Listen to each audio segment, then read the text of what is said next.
A customer told me that I was disrespecting their culture because I'm a woman. The teacher was pissed, so he made sure that the performance that night was all female students. I was in a traditional kung fu school for 9 years. My Sifu teacher was among the most honest and respectable men I've ever known in this school. There was certain etiquette you had to follow out of respect for the art and your fellow students. We had things like bowing before entering doorways, always facing north to take off our sash and stuff like that. Keep in mind that we weren't just teaching students here. We fostered a family and treated one another as if we were all brothers and sisters. One of the rules was that men wore their sashes on the right, while women wore their sashes on the left. I am a trans male and my Sifu was one of the very few people who knew this. Also, I present very androgynous. My Sifu and I talked about it when I came out to him because I was concerned about how it would affect the etiquette of the school. And we both agreed that neither of us cared how I wore my sash, so I just kept it on the left out of habit. It was a very friendly conversation. At my school, we perform a traditional Chinese New Year performance called a lion head dance every year. If you look it up online, it's intriguing and hilarious because it's essentially two people underneath a large, fluffy, papier-mâché lion. We would do this for restaurants, schools, or event centers. We even got to perform for the Chinese consulate at one time. One person is in the head of the lion while the other operates the tail, and we work together to cleanse the space to ensure a year of good fortune for the establishment and scare away evil spirits. Everyone has always loved these events. They were some of the funniest performances I've ever had. There's drums, dancing, firecrackers, the whole deal.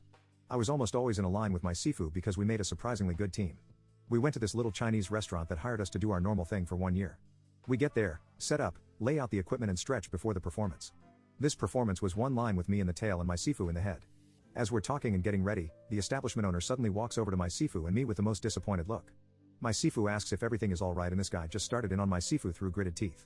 He originally asked why I was standing there and my Sifu, while confused, said that I was his tail for tonight. The owner said this was highly disrespectful because a woman shouldn't be in the performance and should never be in the lion. My Sifu, with a now deadpan look on his face, chuckled and said, we don't live in the days of Chinese dynasties anymore. Sir, this is my student. I am their teacher and they are more than welcome to perform and represent my school. The owner kept on going off about how it was disrespectful to the culture and how I shouldn't even be in the show because I was a female. My Sifu looked back at me, looked at the owner, got a cheeky little grin on his face and said, no problem. He turned to me, grabbed my sash, twisted it to my right side, bowed and addressed me as Didi, meaning younger brother, before turning back to the owner. He had the most shocked and appalled look and it took me everything I had not just to bust up laughing. The owner huffed, told us to do the show, stormed off, and just as a little cherry on top of this interaction, I went to the tail and my Sifu stopped me, motioning for me to get into the head of the lion.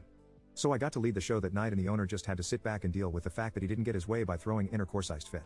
The year after, we got hired by the same restaurant and my Sifu, instead of rejecting it, made sure that the performance that night was all female students. The owner didn't say a word.